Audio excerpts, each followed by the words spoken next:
Ma'am, इसके अंदर सबसे बड़ा काम उन्होंने क्या किया है, जुडिशियल बॉडी जो हमारी एक फ्री है एग्जीक्यूटिव कमेटी से, ऑटोनोमस बॉडी है, उसके ऊपर किसी का भी कोई भी कंट्रोल नहीं है।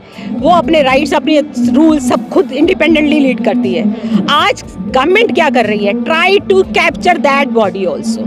3 member centre government direct BCI में बिना किसी रिक्वेस्ट के, बिना किसी पर्पस के, लीगल फैटर्निटी से नहीं, direct any 3 members can be add in the, कोई इलेक्शन नहीं है, डायरेक्ट सेलेक्ट करके they can send a person. अगर नुमाइंदे सरकार के हमारी ऑटोनोमस बॉडी में एंटर करेंगे तो काम कैसे होगा? नेचुरली उनका प्रेशर होगा। जो एक फ्रीडम के तरीके से एक फ्रीली एक डिसीजन लिए जाते हैं, तो कैप्चर कौन करेगा उन डिसीजन को? तो हमारी स्वायत्ता, हमारी स्वतंत्रता कैसे खत्म नहीं होगी? इसीलिए इस अधिकारों की लड़ाई के लिए आज हम सड़क पर हैं। दिल्ली नहीं, पूरे ऑल इंडिया से एडवोकेट रोड पर आ रहे हैं। कारण अगर एक बार ये बिल पास हो जाता है तो आने वाला समय डेमोक्रेसी को खत्म कर देगा, हमारे फ्रीडम्स को खत्म कर देगा। आने वाला समय एक निरंकुश शासक को बनाएगा, जो कि आने वाले समय में डेमोक्रेसी नहीं डिक्टेटरशिप हो।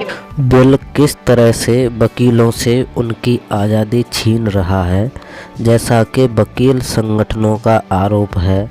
जवाब में नई दिल्ली बार एसोसिएशन के प्रेसिडेंट ने कहा कि बार एसोसिएशन अब तक स्वतंत्र निकाय के तौर पर काम करती आ रही है। अब इसमें केंद्र सरकार के ऑब्जर्वर नियुक्त किए जाने की कोशिश है, जो बीसीआई के काम में भी दखल देंगे और संगठनों को कंट्रोल करेंगे।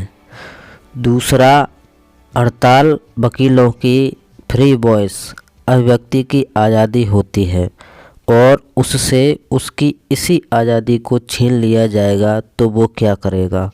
इसे भी प्रोफेशनल मिसकंडक्ट में लेकर आ रहे हैं। तीसरा, संशोधित बिल में ऐसा प्रावधान है कि इसमें कोई वादी अपने वकील की शिकायत बार काउंसिल से कर सकता है, जो उस वकील पर 3 लाख तक का दंड लगा सकती है।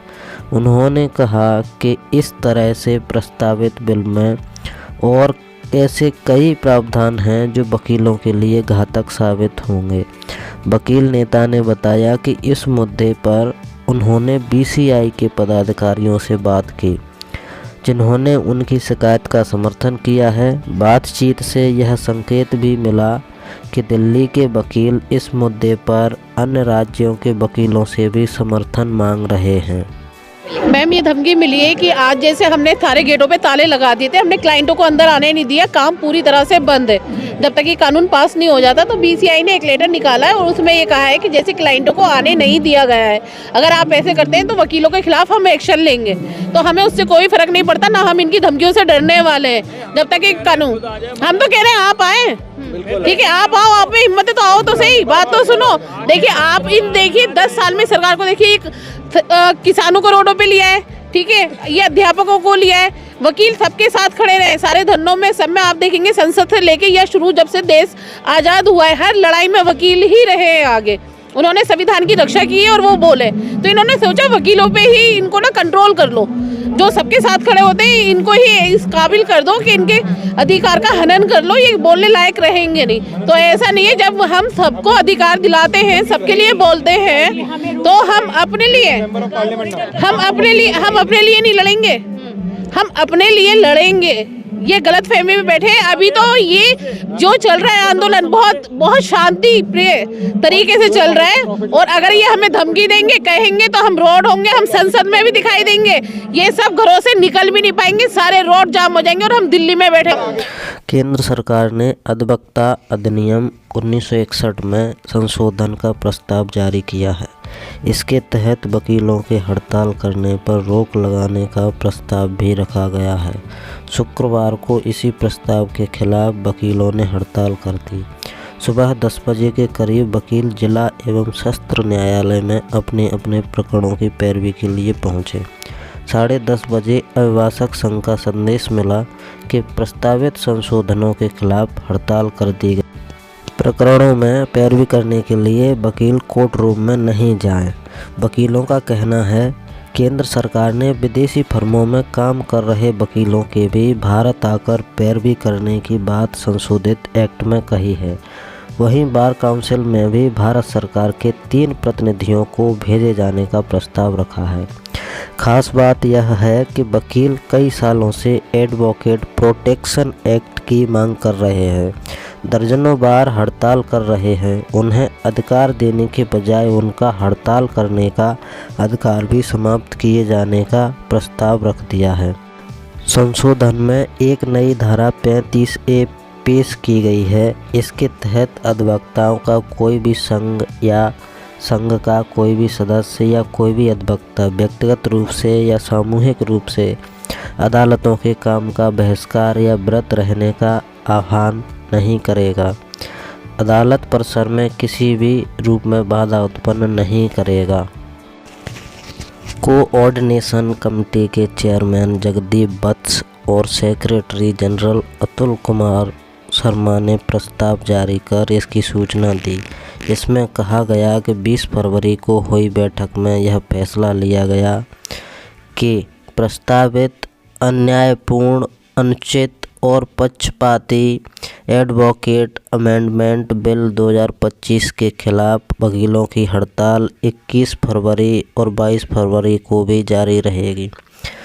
कमेटी के पदाधिकारियों ने इस बिल को वकीलों की एकता, अखंडता और प्रतिष्ठा के पूरी तरह से खिलाफ और कठोर प्रकृति का बताया। वकीलों का कहना है कि इससे सभी राज्यों की बार काउंसिल और वकील संगठनों का स्वायत्तता प्रभावित होगी।